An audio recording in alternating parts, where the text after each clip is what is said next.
On va être bref. Ok. Asseyez-vous. Merci, bienvenue. Merci. Bonsoir, monsieur Jean. Bonsoir. Et bienvenue à Mons. Merci beaucoup. Okay. Dans le contexte sociopolitique qu'il y a au Cameroun présentement, pensez-vous qu'on peut organiser des élections libres et transparentes au Cameroun? Alors, question directe, réponse directe, non. Non. Pour avoir écrit un livre pour parler du processus électoral au Cameroun, où j'ai quand même étudié les élections sur une longue période, depuis les années 40 jusqu'à l'élection présidentielle de 2018, il n'y a pas une seule élection exemplaire qu'on a organisée au Cameroun. Et je ne pense pas que c'est celle de 2025 qui va être différente. Quand on regarde déjà les prémices n'incitent pas à la confiance. Vous voyez par exemple la question de l'affichage de la liste électorale nationale, qui est une exigence, de la loi, mais ELECAM refuse de le faire. C'est-à-dire que l'organe en charge de veiller à la qualité des élections refuse d'afficher la liste électorale. Donc, c'est déjà un indicateur. Et pour une raison qui est toute simple, c'est que la liste électorale nationale est un enjeu électoral majeur. Pourquoi? Parce que lorsqu'il y a une liste électorale, tout le monde peut aller vérifier.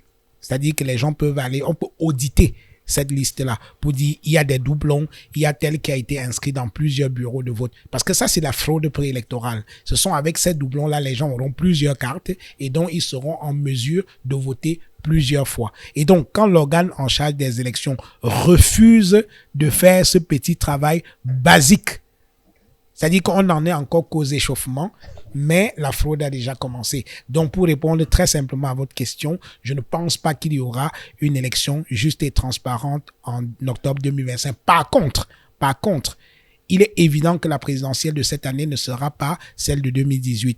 Ce qui va changer, c'est au niveau de la mobilisation.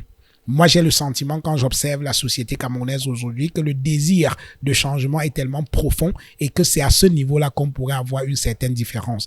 Parce que ce qui est intéressant dans les élections, c'est que l'élection peut se transformer finalement en piège pour celui qui l'organise. C'est-à-dire que tu peux organiser une élection avec l'intention de frauder comme d'habitude, mais à l'arrivée, les types, ils te disent que non, on a déjà assisté à beaucoup de fraudes comme ça. Cette fois, c'est terminé. Donc, c'est à ce niveau-là que l'opposition doit pouvoir faire un travail de mobilisation, de conscientisation des masses pour leur dire que, malheureusement, on est au Cameroun. Ailleurs, vous êtes ici en Belgique. Il ne vient jamais à l'idée d'un Belge de dire qu'il va aller défendre son vote parce que les jeux sont clairs, chacun sait ce qu'il a à faire. Mais au Cameroun, on en est là. Et c'est à ce niveau que les partis politiques de l'opposition, la société civile également et tous les citoyens qui sont engagés en faveur d'une scène politique camerounaise plus claire, plus transparente et plus acceptable, plus digne.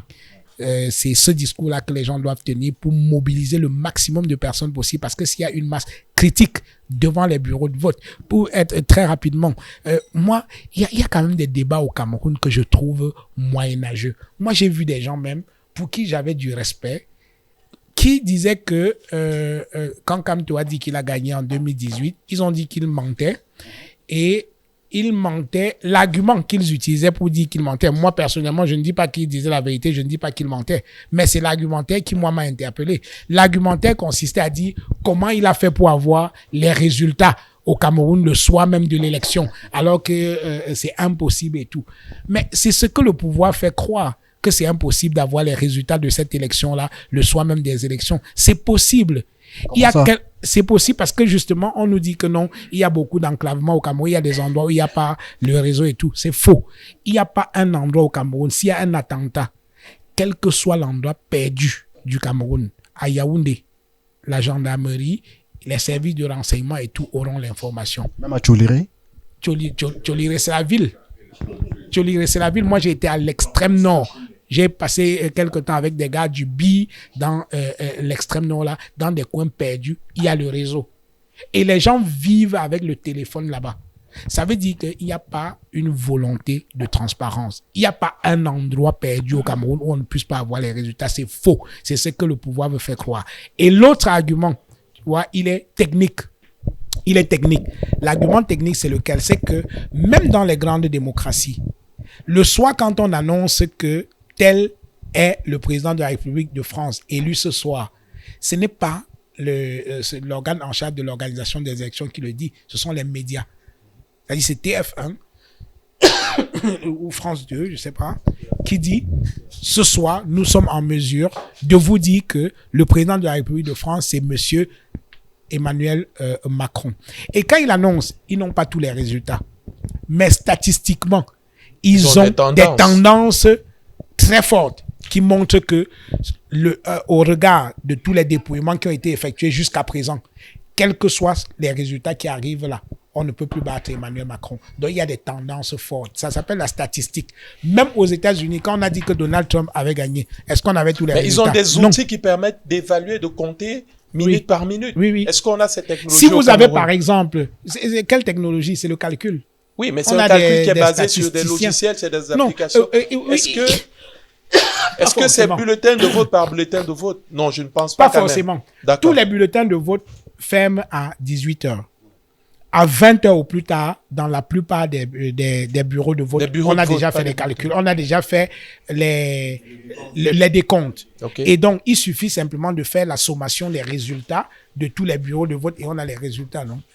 Donc, ça veut dire que si vous avez, par exemple, je prends un chiffre bête, vous avez 20 bureaux de vote. Si au soir à 20 h, vous avez les résultats dans 15 bureaux de vote, est-ce qu'objectivement, on ne peut pas avoir une tendance sérieuse? Avec un peu de volonté, on pourrait le faire. Et pour montrer la volonté du pouvoir de ne pas arriver à ce niveau de transparence électorale, ils interdisent aux médias d'annoncer les tendances. C'est-à-dire que un journaliste, et ça c'est quelque chose qu'on ne voit nulle part, il n'y a qu'au Cameroun qu'on voit ça. Moi, si j'étais patron d'un journal, d'une radio, c'est parce que les patrons de médias là, il y a beaucoup qui sont des peureux, qui accompagnent aussi.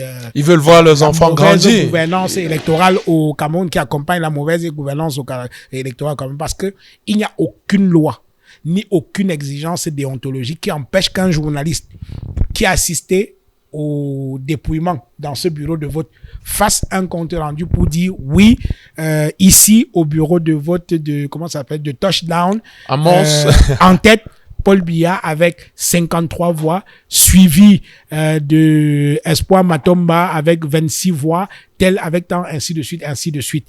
Ici, Jean-Bruno Tagne depuis Touchdown pour Radio, je sais pas moi. Radio Mons. Il dit ce qu'il a vu et entendu. Tout le monde a vu. On a fait le dépouillement devant les gens. Mais on empêche qu'on fait ça. Parce que si on le faisait, on pourrait avoir tous les résultats. Mais ils refusent parce qu'après, ils vont passer au laboratoire avec les résultats pour charcuter, couper, découper et tout ça. Votre dernière question, monsieur. Oui. Et après, on va prendre notre candidat. Non, je pense que c'est insultant. On ne peut pas dire que la démocratie soit un luxe pour les Africains. Et surtout, il faut savoir que la démocratie, ce n'est pas simplement les élections. La démocratie, c'est beaucoup d'autres choses. Il y a la dévolution du pouvoir, c'est-à-dire que c'est le peuple qui doit participer au choix de ses dirigeants. Ça, c'est la démocratie. Mais la démocratie, c'est aussi autre chose. C'est par exemple la justice. C'est par exemple le respect des droits de l'homme. C'est par exemple les libertés publiques. Ouais, donc, la démocratie, c'est beaucoup de choses à la fois. C'est l'état de droit. Donc, on ne peut pas dire que les Africains ne sont pas aptes pour la démocratie. C'est un peu comme si nous étions des sous-hommes. En tant qu'Africains, on aimerait aussi que nos droits en tant qu'humains soient respectés. En tant qu'Africains, on aimerait pouvoir participer au choix de ceux qui nous gouvernent. Donc, c'est ça aussi la démocratie. Un dernier mot avant de nous quitter sur le plateau. En tout cas, merci d'être venu. C'est moi, merci. En tout cas, bon retour à vous. Merci beaucoup. Bonjour Bruno. Bonjour. Déjà, merci pour le débat aujourd'hui, dont j'ai suivi attentivement les débats et c'est très édifiant. Donc moi, j'ai quelques questions, en tout cas 2 questions au moins. Donc la première question consiste le débat qui est vraiment, on va dire, récurrent sur la scène politique actuellement concernant le boycott des élections municipales et législatives en fait du MRC.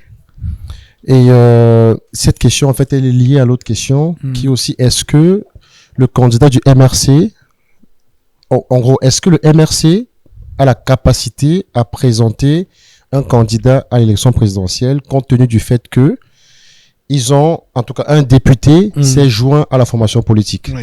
Voilà, ça c'est la première question. Oui.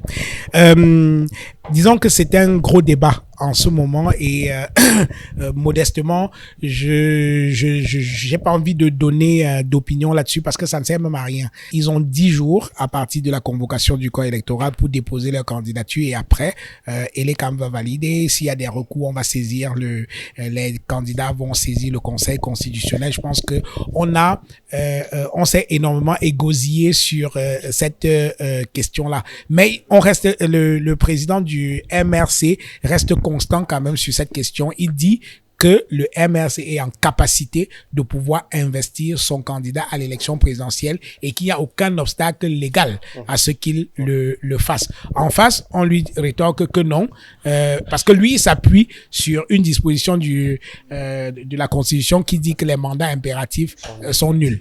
Voilà. Et cette loi a quand même cette disposition légale a quand même une origine. Et c'est pour ça que dans les débats que je vois sur cette question-là, personne ne soulève la question de l'origine. Parce que les juristes parlent de la lettre de la loi et l'esprit de la loi. C'est-à-dire que qu'est-ce que le législateur voulait résoudre comme problème en mettant cette disposition dans la Constitution. Je pense que si les gens se posaient cette question, on pourrait commencer à avancer. Mais malheureusement, ce que je vois dans les débats sur cette question, ce sont des débats moins techniques que politiques. Même les professeurs d'université, et c'est en cela que je suis absolument déçu. C'est-à-dire que même certains professeurs d'université qui sont de très très grande qualité, on peut pas le leur nier, mais sur cette question, au lieu de faire parler la science, ils font parler la politique. C'est-à-dire qu'ils font parler leurs états d'âme. Un homme de science ne fait pas parler de son état d'âme, il fait parler la science. Et la science, elle est froide. La science n'a pas d'opinion. Elle est factuelle. C'est-à-dire la position de la science ne dépend pas de nos positions personnelles ou de nos états d'âme. On dit voici ce que dit la science. Et au Cameroun aujourd'hui, on n'arrive pas à trouver un professeur d'université qui puisse venir faire une démonstration scientifique et non pas d'opinion. De dire que, moi j'ai vu quelqu'un par exemple, moi ça m'a fait de la peine qu'un professeur d'université vienne dire que non, Camto cherche autre chose. Quand tu cherches autre chose, non. Un prof, pardonnez-moi, ne devrait pas dire ça. Il vient dire non. L'article 15 qui parle du mandat impératif qui est nul, voici ce que ça veut dire. Le mandat impératif est nul. Et cette histoire de mandat impératif qui est nul a une origine. Le Cameroun ne l'a pas inventé. Est-ce que ça ne viendrait pas de... Oui. Je pense qu'il y avait une histoire où un député SDF Oui. avait rejoint le RDPC. Tout à fait. Et puis le SDF avait banni ce député-là. Oui. Et donc, du coup, il n'était plus député. Oui. Donc, du coup, la question avait été posée à partir de là. Et donc, du coup, le législateur, en écrivant cette loi, avait justement dit, voilà, le député est député de la nation, pas d'un parti. D'un parti. Et donc, du coup, Oui. s'il quitte le parti En fait, politique... c'était pour protéger les députés. Tout à fait. Voilà. Tout à fait. Il y avait, c'était un des éléments. C'est-à-dire que, parce que il y avait quelque chose de pervers quand même dans la scène politique à l'époque. C'est-à-dire qu'il suffisait que vous soyez un député. Si, le parti, vous commencez à énerver les gens dans votre parti, ils vous excluent de parti et de facto, vous perdez également votre casquette de député. Ce qui était quand même quelque chose de complètement absurde parce que vous avez été élu par le peuple et ce n'est pas le parti qui vous a élu. Et donc, le parti ne peut pas venir vous exclure comme si c'est lui qui vous avait nommé. Je pense qu'il y a cet élément-là qu'il fallait prendre en compte. Donc, pour moi, je regrette que le débat soit moins scientifique que politique. Il y a les états d'âme, il y a les inimitiés personnelles que les gens ont et ils mettent ça là-dedans. Du coup, on abrutit le peuple et tout. Moi, j'ai étudié le droit et cette question du mandat impératif, on l'a vu en première année de droit. Dans 2 disciplines, il y avait en introduction générale au droit et celui qui nous le donnait, il est au Conseil constitutionnel, le professeur Minkwache, et en droit constitutionnel, qui nous avait été donné par un autre ancien membre du Conseil constitutionnel qui est aujourd'hui décédé, le professeur Bipounoum. Voilà, donc moi je suis quand même impressionné aujourd'hui que des professeurs d'université n'arrivent pas à taire les petits calculs personnels pour dire non, voici ce que veut dire le mandat impératif, en évitant de juger tel que non tel, s'il insiste, il veut les problèmes, ça veut dire qu'il veut la guerre au Cameroun et tout ça, non, là n'est pas la question. Que dit la science que vous enseignez aux enfants? Que veut dire le mandat impératif est nul? D'où vient cette affaire? Quels sont les pays? Parce que le Cameroun n'a pas inventé cette histoire. Une bonne partie de notre droit est tiré du droit français. Donc c'est le droit constitutionnel français qui nous a légué cette disposition sur le mandat impératif qui est nul. Oui. Voilà. Ok, super. Et aussi une question par rapport à la machine du RDPC. Parce qu'aujourd'hui, j'ai même des camarades qui ont grandi avec moi qui me disent en fait, ouais, le MRC c'est mort. Et j'ai l'impression que même sans la fraude électorale, le RDPC s'en sort largement vainqueur au Cameroun. Alors, c'est un fantasme également qui a été énormément répandu au Cameroun, qui consiste à dire, oui, le RDPC a une grosse machine, et oui, ils sont représentés un peu partout dans le pays, dont on ne peut rien et tout. Non, ça ne veut absolument rien dire.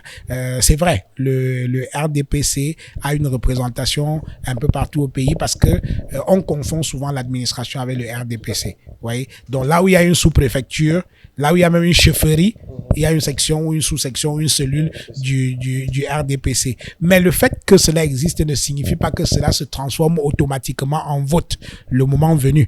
Ouais, mais ce que je veux dire, c'est que le RDPC, oui, étant, comme on dit, on va dire, confondu à l'administration, le RDPC dispose des moyens financiers illimités. Oui. Est-ce que vous pensez que sans les bourrages d'une de la part, ou bien disons, est-ce que vous pensez que sans les triches en fait grossières du RDPC, en se limitant sur le budget illimité qu'ils ont, est-ce que vous ne pensez pas que la campagne que le RDPC fait est justement déjà, on va dire, à 50% vainqueur de l'élection présidentielle? On est d'accord que le RDPC a un avantage du fait de sa position de parti au pouvoir. Les partis au pouvoir en Afrique sont un peu comme ça. Ce qui est quelque chose de pas normal aussi. Et j'en parle dans mon livre. C'est-à-dire que quand vous regardez dans les vraies démocraties, les dépenses de campagne sont surveillées. Parce que on ne peut pas permettre qu'un parti vienne avec trop d'argent, investir là, écrase les autres. Non, on essaye de faire un fair play financier lors de l'élection. C'est pas parce que vous avez des moyens que vous allez venir dépenser n'importe comment. Or, au Cameroun, le RDPC peut dépenser sans compter. Et parfois, c'est de l'argent qui peut avoir des traces dans le public. Tu vois, après, pour dit que ça peut, voilà, parce que c'est-à-dire que quand on fait les cotisations du RDPC, c'est pratiquement le braquage. C'est-à-dire que vous dites, tel directeur général de société publique, il dit, ouais, je donne 20 millions et tout. Tel directeur général, il donne ici.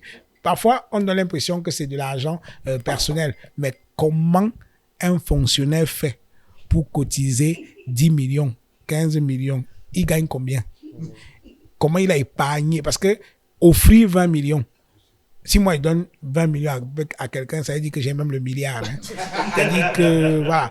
Donc, quand un gars donne 20 millions quand même comme ça dans les caisses du RDPC, ça devrait questionner. Donc, tant qu'on ne va pas surveiller le financement, ça c'est également une autre technique de triche, oui, et de travestissement même de la qualité de l'élection chez nous. C'est-à-dire que il faut que les budgets ou le financement des partis politiques soient mieux organisés. Vous voyez, les partis politiques Camto, Cabral Libi ont lancé des campagnes de collecte de fonds. Exact. Et parfois, même comme ça, l'administration vient encore bloquer. C'est-à-dire qu'ils ont déjà l'argent. Est-ce qu'il y a une base légale pour bloquer ces fonds-là? Est-ce que légalement, c'est pas possible? Ils fabriquent la base légale. C'est-à-dire que, vous voyez, un ministre de l'administration territoriale qui ne respecte rien du tout, il vient, il dit que je bloque.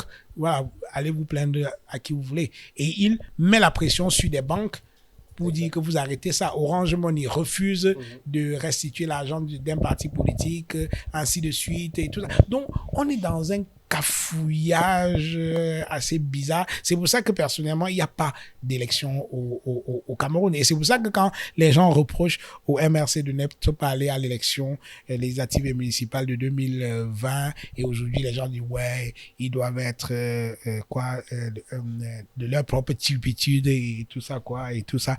Moi, ça me fait rigoler parce que les gens disent mais quand il est sorti de la présidentielle de 2018, s'il était allé à l'élection législative et municipale, ils allaient avoir au moins 100 députés. Ils allaient avoir au moins 200 mairies et tout ça. Mais moi, je rigole. Le pouvoir attribue les sièges à qui il veut.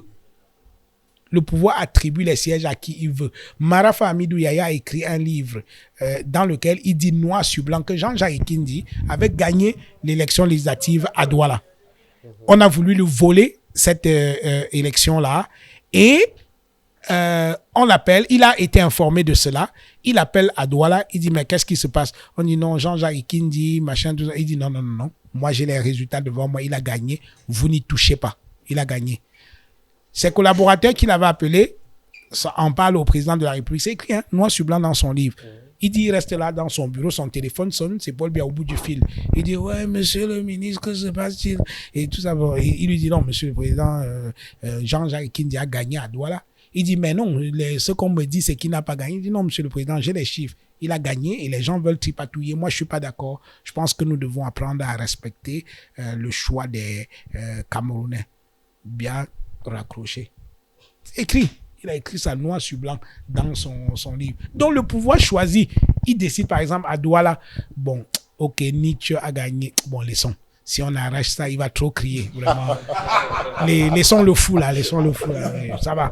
On dit, ouais, Kamto en 2012, c'était 2013 ou 2012 à Yaoundé. Il avait gagné, on dit que non, personne ne gagne à Yaoundé. Moi, j'ai interviewé Onambele Zibi dans mon livre, et quand j'ai même fait ça, jusqu'aujourd'hui, j'ai gardé la bande parce que j'étais convaincu qu'on allait déposer une plainte contre moi pour ou alors pour déclaration mensongère, quelque chose comme ça là et tout. Mais personne ne m'a interpellé pour ça. J'étais même surpris. Je dis, mais est-ce qu'ils ont même lu? Parce que j'ai écrit dans mon livre noir sur blanc où Onambele Zibi, qui était un patriarche militant du RDPC, il était chef là-bas à Montfébé, il a dit à mon micro que Kamto nous a battus à plate couture ici à Yaoundé 2. Je sais comment on a fait pour transformer les résultats. Il me dit, mais moi j'ai des camarades là qui font du bruit alors qu'il nous a battus ici. Kamto a gagné. Mais je sais comment on a jonglé pour finalement gagner. Il a dit ça. Moi, j'ai mis ça dans mon livre. J'avais même d'abord publié cette information dans les colonnes du jour et tout ça là. J'ai gardé jalousement la bande. J'ai multiplié, j'ai envoyé des copies à des amis partout dans le monde en me disant, oui, pour me protéger parce qu'ils me disaient, si on vole la bande, ce n'est plus rien là. Je suis un homme mort. Si on porte plainte contre moi, le RDPC porte plainte contre moi, je n'aurais aucun argument pour me défendre. Mais j'avais ça jusqu'aujourd'hui, j'ai encore ça. Ouais? Donc, ce sont les faits. Donc, tout ça est documenté. Il n'y a pas d'élection au Cameroun. On regarde, par exemple, là-bas, maintenant, on dit, bon, Mbanda a gagné. Ouais, c'est notre type là. C'est le type de fraude. Laissons. Machin. Donc, ils choisissent. On dit, tel a gagné. C'est pas grave, laissez. Mais ici, à Yaoundé, là, on ne veut pas. Dans le centre, on ne veut pas. Dans le Fundi, machin. C'est comme ça. Je pense. Parce que l'idée, c'est comme ça qu'ils expliquent ça au MRC. Les gens avec qui j'ai pu discuter, ils disent que en fait le pouvoir avait décidé d'humilier Maurice Kamto lors de cette élection-là par des faux résultats quoi. Et donc, il a été informé par cette affaire, il les a pris de coup, il n'est pas parti. Et c'est plausible, parce que les premiers déçus que Kamto ne soit pas allé à l'élection, c'était le RDPC. Moi, j'ai vu José Grégoire Ona s'arracher les cheveux, dire non, Kamto doit aller aux élections, ce n'est pas normal, pourquoi il boycotte et tout ça. Il dit, votre adversaire dit qu'il ne joue pas ça, vous gagnez, non? Donc, c'est la première fois que moi je vois quelqu'un qui est tellement fâché que son adversaire ne vienne pas livrer. Et c'est, moi j'aime bien les formules de Albert Nzonga. Il dit, mais quelqu'un t'invite à manger, tu dis que tu ne manges pas. Il dit, non, mange. C'est quoi? C'est le poison. Donc, tu vois, c'est ça. Voilà, donc pour moi, je trouve que il avait ses raisons à lui et voilà quoi. Peut-être vu qu'on arrive déjà au fin de il est bien l'émission. Tard, on doit partir. Voilà, j'aurais peut-être une question directe. ou j'aimerais juste que vous répondiez par oui, non, ou bien préférez ne pas répondre. Est-ce que vous pensez que le Cameroun est un pays dictatorial? C'est une question difficile. Honnêtement, j'aurais du mal à le dire. J'aurais du mal à répondre par l'affirmative. Il y a des éléments de dictature qu'on peut retrouver au Cameroun, mais parfois, c'est une dictature qui est assez intelligente. C'est-à-dire qu'il y a des petits aspects qu'on vous laisse. Qu'on vous laisse. Par exemple, quand un étranger débarque au Cameroun, il est impressionné, hein? Il a le sentiment d'être dans un pays de grande liberté. Quand vous arrivez devant un kiosque à journaux, vous voyez où il y a au moins 150 titres de journaux. Et c'est assez coloré quand même. C'est-à-dire qu'il y a de tout là-dedans. C'est vraiment une forêt où il y a de tout là-dedans. Vous allumez votre télé, vous tombez sur le premier débat télévisé où les gens vocifèrent, ça parle.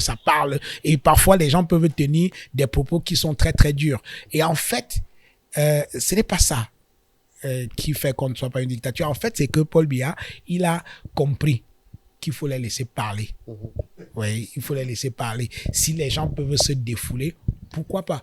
Mais si en plus de la pauvreté, des difficultés, vous empêchez les gens même de se défouler, ça peut être mauvais. Mais une fois que quelqu'un commence à tenir une critique qui est construite, qui peut porter, alors on l'écrase tout de suite. Hein. Mais la liberté de bavarder, oui, elle est totale. C'est-à-dire que les gens vont s'asseoir sur les différents plateaux du dimanche, là, ils vocifèrent, ils racontent des histoires et tout. Mais une fois que quelqu'un qui a un discours construit, qui a une stratégie, prend la parole, non, on le casse tout de suite. Donc, pour moi... on peut dire que c'est une dictature un peu intelligente et camouflée. Oui. C'est assez soft quand même. Ça va. Ouais. Je te remercie beaucoup, Bruno, pour les réponses. Et puis voilà. Merci. Un internaute qui m'a écrit, alors très vite, je vais lire sa question. Vous n'êtes pas obligé d'épiloguer dessus. Alors, sa question est la suivante. Pensez-vous que sans coalition, il est possible de vaincre le RDPC? On va inviter... oui, très rapidement sur cette question-là aussi, ça fait partie des fantasmes qu'on répand partout. Il y aura jamais de coalition au Cameroun. Okay. Pour une raison qui est toute simple, c'est que si il y aura pas une coalition totale, on n'aura jamais deux candidatures à une élection présidentielle, c'est-à-dire Paul Biya en face et de l'autre côté, une seule personne qui aurait été présentée par toute l'opposition. C'est impossible parce que les gens qui racontent ce genre de choses, c'est ceux qui croient que l'opposition au Cameroun, c'est un monolithe. Vous voyez, il n'y a pas une opposition au Cameroun, il y a des oppositions. Ouais.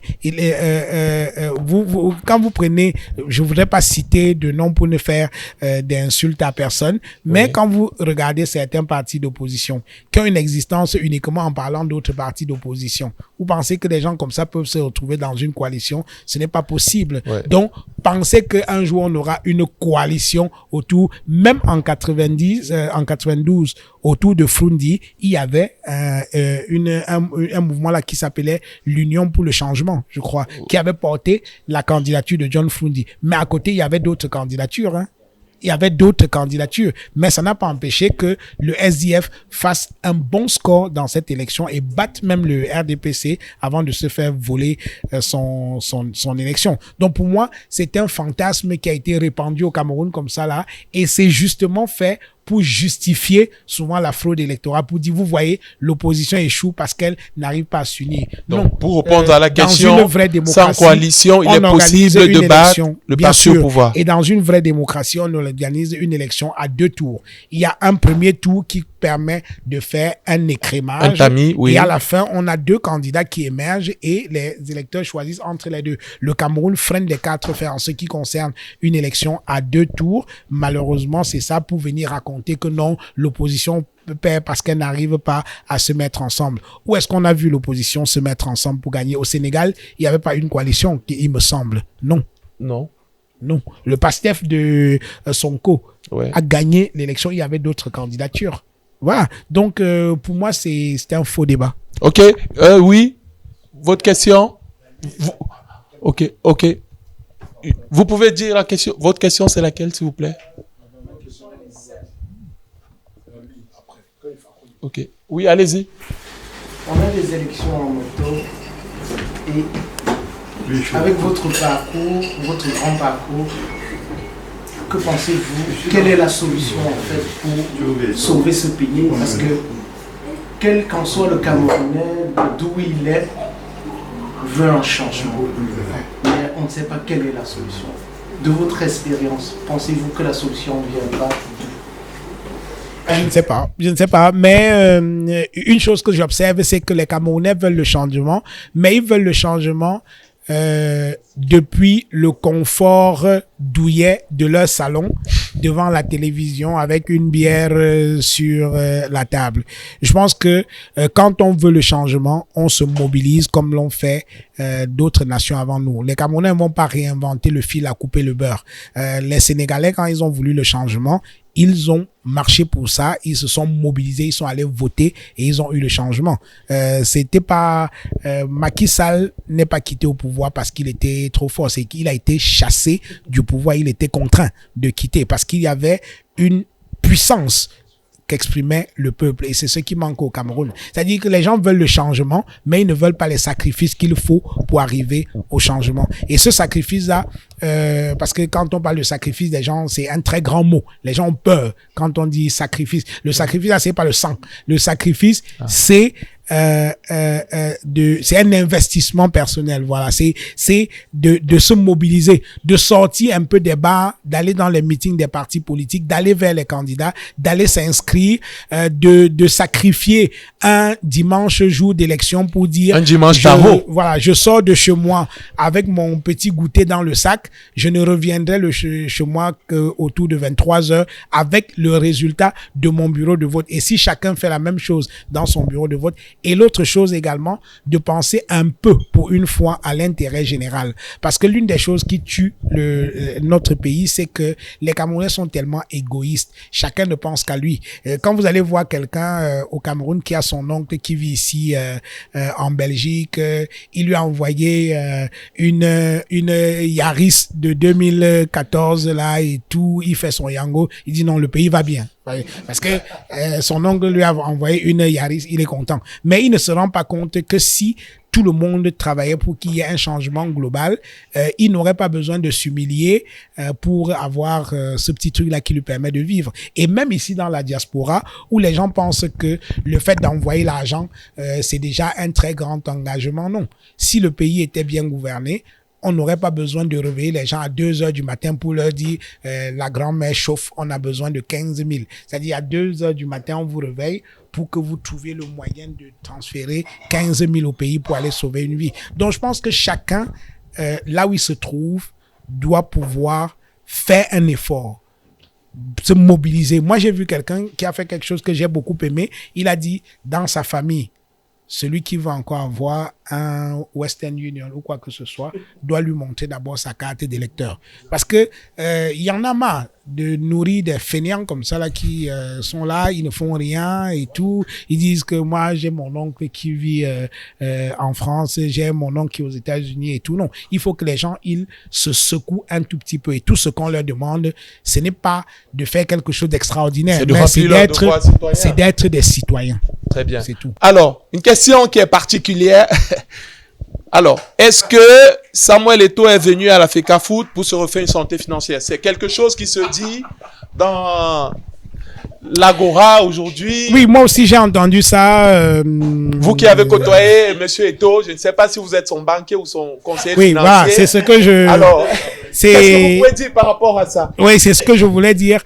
Ceux qui me connaissent savent que moi je ne parle jamais de l'argent de Samuel Eto'o. Il y a plein de gens qui disent que il est ruiné, d'autres gens qui disent qu'il est toujours riche, mais qu'il soit ruiné ou pas, oui. Ce qui est sûr par rapport à ce qu'il a gagné. Quand on dit que, parce que je vois des gens dire qu'ils sont fauchés et tout, que Samuel Eto'o est fauché et tout, mais quel que soit le cas, oui. Quand je dis que je suis fauché, c'est que je peux pas me payer un Chivas 18 ans en boîte. Mais Eto'o ne va pas atteindre ce niveau-là. Donc, les gens qui s'intéressent à ses finances se tranquillisent. Je pense qu'il a suffisamment gagné de l'argent dans sa carrière pour pouvoir être dans le niveau de pauvreté que j'entends certaines personnes décrire. Il a joué en Russie.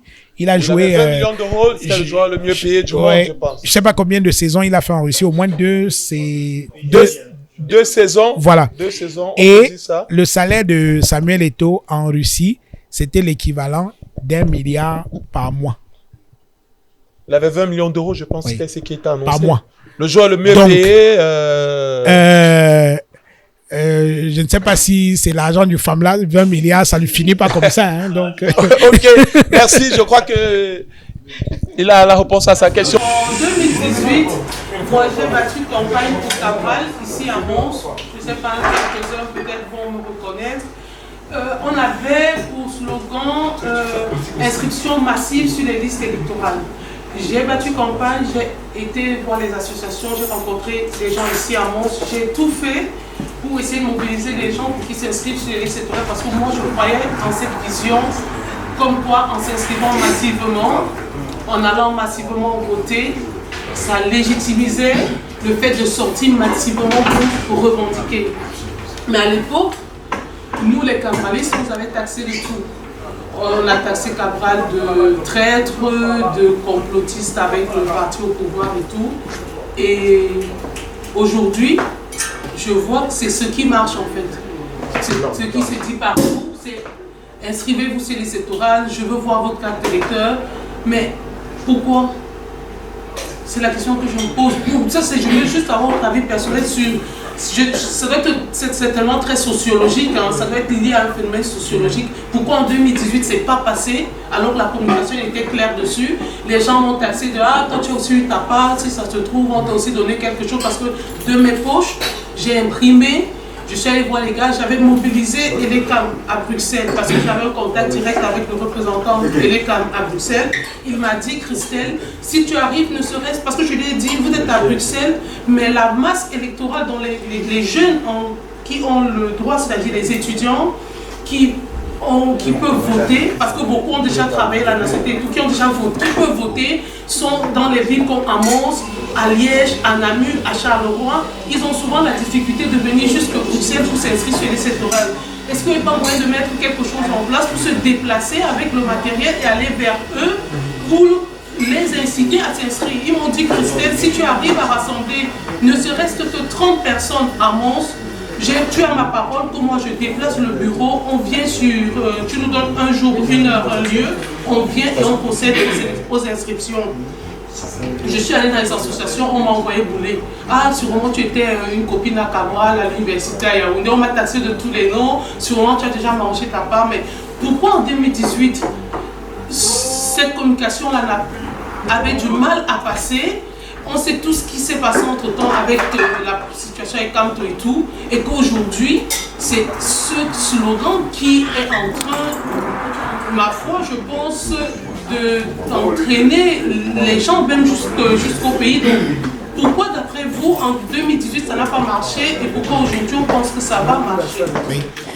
Oui, je suis absolument d'accord avec vous. C'est-à-dire, mais il faut se souvenir quand même de comment Cabral, lui, il est entré dans la scène politique. Il a commencé par le mouvement 11 millions d'électeurs.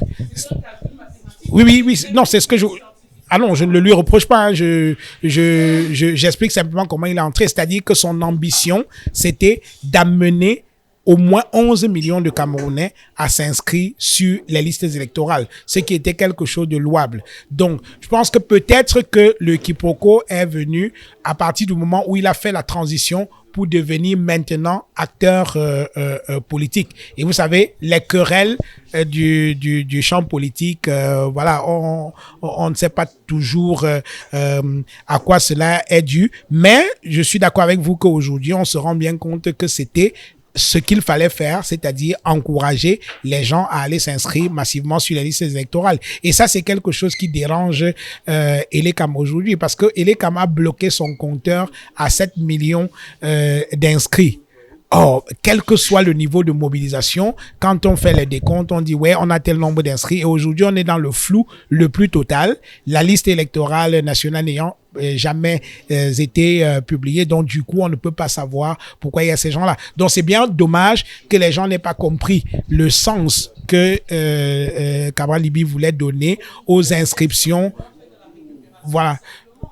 Bon, de la récupération, je ne sais pas. Mais je pense que s'inscrire sur les listes électorales, tous les partis politiques, ça devrait être le combat. Oui, ça devrait être le combat de tous les partis politiques. Lorsqu'on aura une masse critique de personnes inscrites sur les listes électorales et que cette même masse critique va voter, ça constitue une masse critique de personnes capables de contester les élections au cas où ces élections se déroulaient mal. Mais quand vous avez juste une petite poignée de personnes inscrites sur les listes électorales, c'est très facile. Et c'est en cela que le RDPC a un petit avantage quand même, malgré tout. C'est-à-dire que les militants du RDPC, le peu de militants que le RDPC a, ce sont des gens qui sont très disciplinés dans l'expression de leur citoyenneté. Quand on dit qu'il faut s'inscrire sur les listes électorales, ils sont les premiers à aller s'inscrire. Le jour du vote, ils sont les premiers à venir voter.